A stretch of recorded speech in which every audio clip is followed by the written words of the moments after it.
thing and I thought I'd actually enjoy my life and I would leave it properly. So I'm not going to do that this time. But the biggest thing is, manhood is the thing that I've realized is the problem. Our understanding of it and how we practice it has been a big problem, because that ties into sex a whole lot. Now, women may not know this, but in a man's pursuit to get some, we turn into Einstein. Oh, a man might not know nothing, but when it's time to get some, he turns into a genius. He'll calculate, figure out, strategize with his boys. All right, cool, what I'm gonna do? I'm gonna see you on Saturday, bro. Can I use your car? Yeah, cool. Can I use it? And we'll figure it out. But when we say hypersexuality, we have to understand it's a dysfunctional preoccupation with a sexual fantasy. That means there's a bunch of ideals and ideas of how we perceive sex and what it means. And the sister was really right. I mean, there's peer pressure to look at. Because you have to understand it's a relationship thing between man and women. Now, I don't know if women actually know this, but when men get rejected, it hurts, in case you don't know. They get the strong stuff, it actually hurts. Not enough backing for the fellas. Is he chatting rubbish? No, because it's very important that I get this off, that you actually have to understand, when we're young and we want to approach a woman, it's the longest walk of death ever. See, women, and it's very important that we have this misunderstanding of what men do, and men are strong. Yeah, we have the, a bravado, macho-ness to go with it, and that's really to impress you. Really and truly. Because you have to understand, a part of that story is we don't account for, when we meet the female, our process.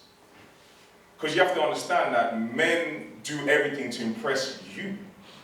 If women came together, and I don't advise this, I don't protect my brothers, I'm sorry, but don't advise it. If women came together and said, you know what, we like men who are topless constantly, shirt prices will go down. Right? Because that's what it's about. It's about attracting the other sex, right? So you have to understand, as black people, pathologically speaking, we've passed on this idea of what manhood is. Because you have to bear in mind, we are a group of people who have been stripped of manhood for so long. So it's kind of like a desperate search to kind of get our manhood back, wherever that may be. So if it means sex, so be it. If it means being strong, so be it. But it's just more of a desperate attempt. And it's really, we have failed ourselves in the manhood department big time. Yes, sir. Because we failed ourselves there, because if we are teaching the young boys what exactly what manhood is, and as the sister said, if you come home and your dad's being absolutely honest with you when he's feeling a certain way, then you know sometimes it's okay to feel that way. But let's be honest, the reality is when you're with your woman, you soft as hell. You're just hardcore constantly around your woman, like seriously. Do you understand what I'm saying? So it's not that we don't know when to be hard and when not to be, but really it's for you, because we want your respect, we need your validation the same way we need our validation. It's a two-way street. Most of the time it's always like, well, and what really needs to be spoken about is that our struggles with sexuality as men. I'll give you an example. There's a lot of brothers, when they first started having sex, and it's about how the girl made him feel, because if he ejaculated too quick, problem. Because now he feels inadequate. And she might not have made him feel inadequate, but it's just a natural thing. It's an instinct thing. Genetic is in you to want to impress the other sex, call out and make. That's what animals do. In the animal kingdom, everyone does it. So we just express it in civilization in totally different ways. So now, if you're dealing with a group of people, because how the mind actually works is, every time you have an experience, all these neurons connect with that experience and create an emotional attachment to that experience. So what we're doing is reliving traumas that we're not aware of. So now, if my first contact with a female is, I'll go and say, hey, baby, how you doing? She goes, oh, kill yourself. Then, damn. So now, you just put in hesitation when I want to talk to the next woman.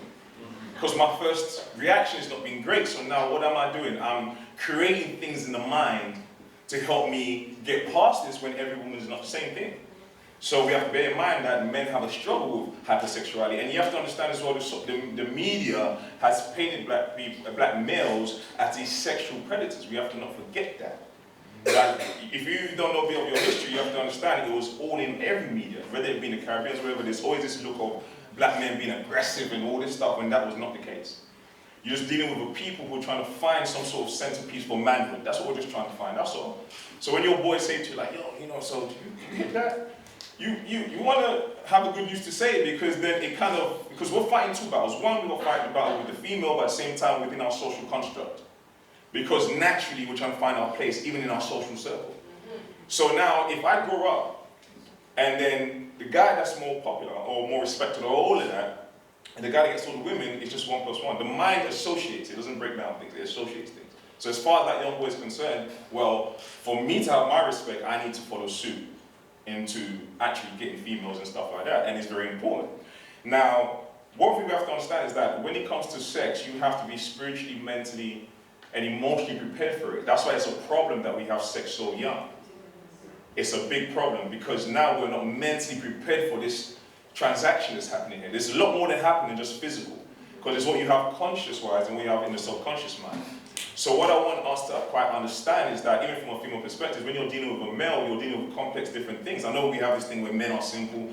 Yeah, we can be simple, but under that simplicity is a whole list of things. So what we have to understand as men, the hypersexuality thing and the dysfunction of the brain is just traumas passed on from our fathers not showing us everything else, and manhood being obscured into this kind of idea that we have to do all these things, but that really doesn't make you a man. So what I want to leave with is actually having the subject of, we need to kind of re-identify what manhood is and how it relates to sex, and understand it's a two-way thing and not just a man.